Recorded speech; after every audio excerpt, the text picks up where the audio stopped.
Good morning, boys and girls. I'm finally going to start Because of Winn, Dixie. This is a book by Kate DiCamillo, and I think you're going to love it. It's called, once again, Because of Winn, Dixie. Chapter 1. My name is India Opal Bologna, and last summer my daddy, the preacher, sent me to the store for a box of macaroni and cheese, some white rice, and 2 tomatoes, and I came back with a dog. This is what happened. I walked into the produce section of the Winn-Dixie grocery store to pick out my 2 tomatoes, and I almost bumped right into the store manager. He was standing there all red-faced, screaming and waving his arms around. "Who let a dog in here?" Kept on shouting. "Who let a dirty dog in here?" First, I didn't see a dog. There were just a lot of vegetables rolling around on the floor, tomatoes and onions and green peppers. And there was what seemed like a whole army of Winn-Dixie employees running around waving their arms, just the same way the store manager was waving his. And then the dog came running around the corner. He was a big dog and ugly, and he looked like he was having a real good time. His tongue was hanging out and he was wagging his tail. He skidded to a stop and smiled right at me. I had never before in my life seen a dog smile, but that is what he did. He pulled back his lips and showed me all his teeth.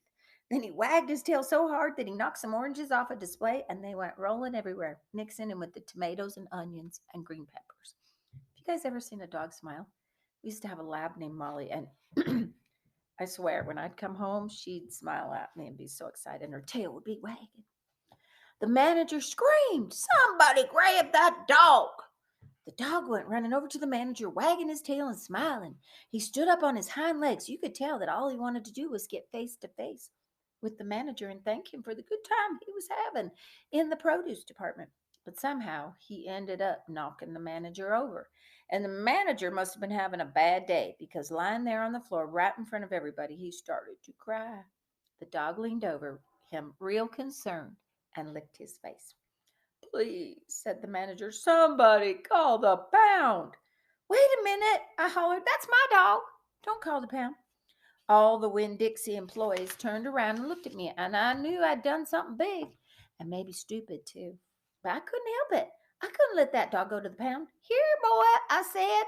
The dog stopped licking the manager's face and put his ears up in the air and looked at me like he was trying to remember where he knew me from. "Here, boy," I said again, and then I figured that the dog was probably just like everybody else in the world, that he would want to get called by a name. Only I didn't know what his name was, so I just said the first thing that came into my head. I said, "Here, Winn-Dixie." And that dog came tottering over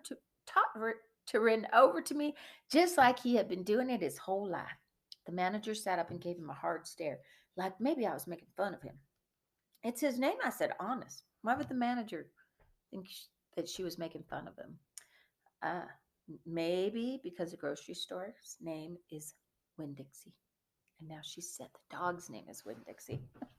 The manager said, "Don't you know not to bring a dog into a grocery store?" "Yes, sir," I told him. "He got in by mistake. I'm sorry. It won't happen again."